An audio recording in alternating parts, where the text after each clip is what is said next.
दोस्तों जावा की इस क्लास में हम लोग देखेंगे आज एरे। सबसे पहले मैं आपको बताने वाला हूँ कि एरे होता क्या है। देखिए, एरे जो है दोस्तों वो होता है कलेक्शन ऑफ डाटा। एरे को हम लोग बोलते हैं collection of data, collection of data. और ये जो डाटा होता है दोस्तों, ये आपका सिमिलर डाटा टाइप होना चाहिए। Similar data type. Data type क्या होता है दोस्तों, आप लोगों को मालूम होगा। इंट हुआ, उसके बाद जाके आपका डबल हुआ, ठीक है। उसी तरह से आपका जो भी है ईटीसी, जितना भी प्रिमिटिव डाटा टाइप्स होता है, आपका शॉर्ट हुआ, लॉन्ग हुआ, ये सारा डाटा टाइप्स होता है। तो मान लीजिए कि हम क्या करते हैं, जैसे कि हम कोई भी वेरिएबल को डिक्लेयर करते हैं तो हम लोग लिखते हैं आईएनटी। उसके बाद हम लोग जो भी वेरिएबल का नाम होता है, जैसे वेरिएबल वन, उसके बाद में हम उसका वैल्यू पुट करते हैं 45 वगैरह वगैरह, ठीक है। उसी प्रकार से अगर हम दूसरा वेरिएबल जो हम ले रहे हैं वो भी आपका आईएनटी ही होगा, और उसका दूसरा नाम दे दिए वेरिएबल टू, और उसके बाद उसका वैल्यू जो भी होगा हम लोग पुट करते हैं।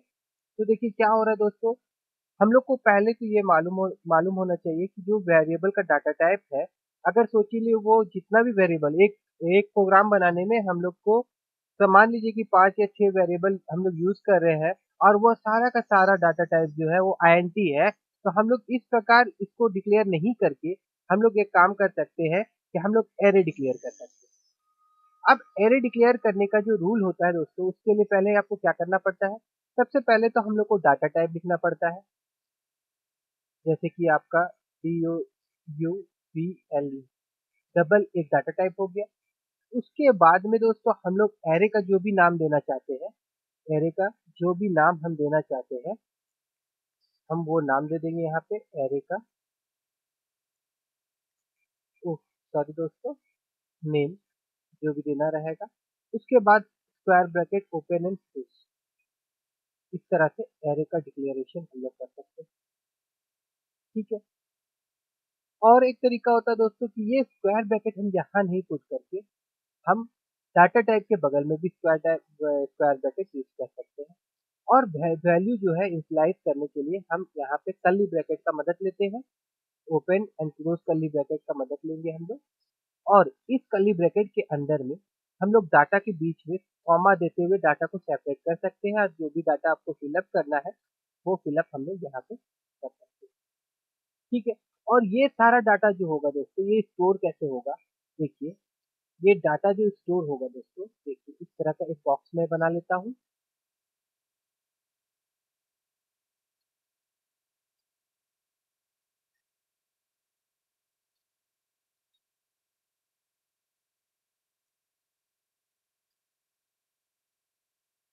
ठीक है।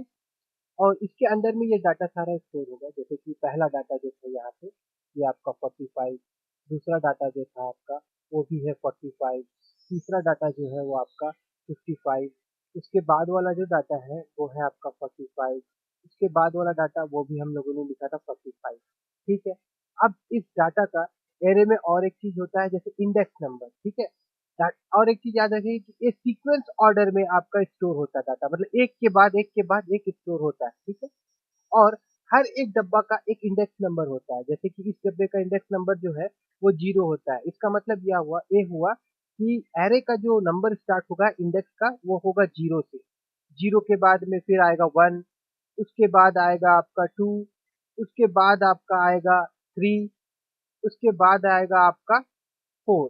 मतलब इस तरह से आप जितना भी लेना चाहते हैं, जैसे इसमें हम लोग 5 वैल्यू लिए हैं, देखिए यहाँ पे 5 वैल्यू हम लोग लिए हैं, इसीलिए 0 1 2 3 4, इस सारे चीज को हम लोग इसमें क्या बोलेंगे, इस सारे चीज को यहाँ पे हम लोग बोलेंगे कि ये क्या है, ये इंडेक्स नंबर, ठीक है। ये इसका इंडेक्स नंबर कहलाएगा। सॉरी दोस्तों, लिख नहीं पा रहा हूँ मैं पेंट में इसकी तरह से, ठीक है। आप समझ जाइएगा ये इंडेक्स है। या काम करता हूँ मैं यहाँ पे, इसको ले लेता हूँ। ये आ गया आपका, ये हो गया इंडेक्स नंबर, ठीक है। ये जितना भी है ये सारा इंडेक्स नंबर। अब इसको जब हम लोग को अगर कोई भी नंबर को अगर हम लोग प्रिंट करवाना चाहते हैं, जैसे वेरिएबल प्रिंट करवाते थे तो सिंपली वेरिएबल का नाम लिखते थे। इसमें क्या करना पड़ेगा दोस्तों, अगर वेरिएबल अगर कोई भी वैल्यू उसका प्रिंट करवाना रहेगा, तो हम लोग को क्या लिखना पड़ेगा, पहले जो एरे का नाम हम लोग देंगे, वो एरे का नाम हम लोग लिखेंगे और ब्रैकेट के अंदर में यहाँ पे दोस्तों अब उसका इंडेक्स नंबर, जैसे कि यहाँ पे इंडेक्स नंबर अगर मैं 2 लिखता हूँ, तो ये कौन सा वैल्यू को लेके आएगा दोस्तों, ये क्या करेगा, 2 वाला जो वैल्यू है ये उसको प्रिंट करवाएगा।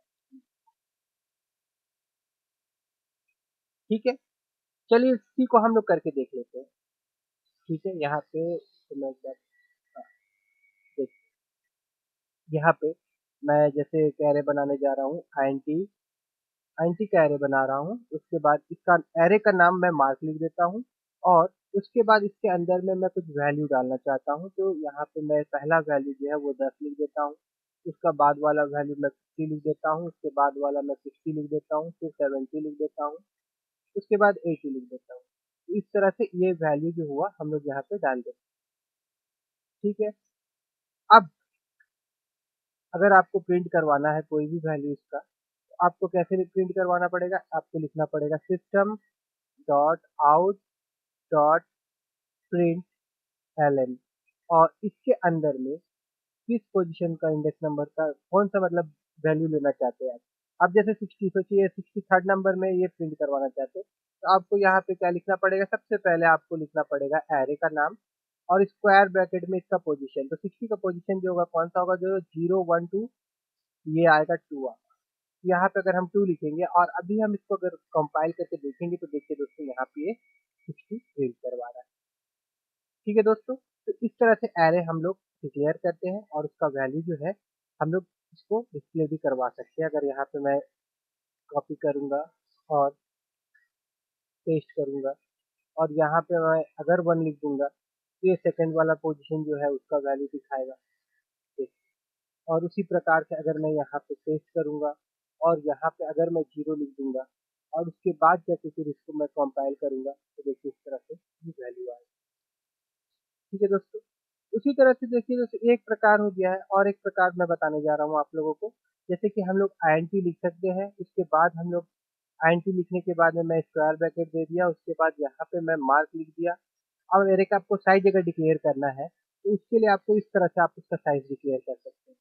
साइज डिक्लेयर करने के लिए आपको न्यू कीवर्ड का यूज करना पड़ेगा और उसके बाद आप फिर जो डाटा टाइप रहेगा वो लिखिएगा और इसके अंदर में एरे का साइज आप डिक्लेयर कर सकते हैं। जैसे मैं अभी यहाँ पे इस एरे का साइज 3 दे रहा हूँ। दैट मीन्स ये जो एरे है मार्क नाम का, ये सिर्फ 3 एलिमेंट लेगा और सारा एलिमेंट एंटी टाइप का होगा। ठीक है, अब इसके अंदर में हम अगर डालना चाहते हैं, इसका वैल्यू को इनिशियलाइज करना चाहते हैं, तो हम लोग को लिखना पड़ेगा मार्क। उसके बाद कौन सा पोजीशन में देना चाहते हैं, जैसे मैं अगर 2 लिख दूंगा तो ये लास्ट वाला पोजीशन में, अगर 0 लिख दूंगा तो ये फर्स्ट वाला पोजीशन में। तो मैं यहाँ पे चाहता हूँ कि फर्स्ट वाला पोजीशन में 45। उसके बाद फिर मैं यहाँ पे लिखता हूँ mark, MARK mark equal mark square bracket, उसके बाद 1 और उसके बाद फिर इक्वल टू और यहाँ लिख देता हूँ 60। तो इस प्रकार से हम लोग एक एक वैल्यू जो है वो हम लोग स्टोर करवा सकते हैं। ठीक है दोस्तों, मैं आशा करता हूँ कि आपको एरे क्या होता है, एरे का यूज़ हम लोग क्यों करेंगे, कब करेंगे और एरे को किस तरह से इनिशियलाइज़ किया जाता है। ठीक है, और एरे का जो साइज़ देखिए, ये जो 3 लिखा गया है ये इसका साइज़ हो गया है। ठीक है ना, ये सारी बातें अच्छी तरह समझ में आया होगा। अगर दोस्तों ये वीडियो आप लोगों को अच्छा लगा हो या इससे आपको कुछ भी मदद मिला हो, आपको समझ में आया होगा, तो इस वीडियो को ज़रूर लाइक करिएगा और मेरे चैनल को सब्सक्राइब करिए।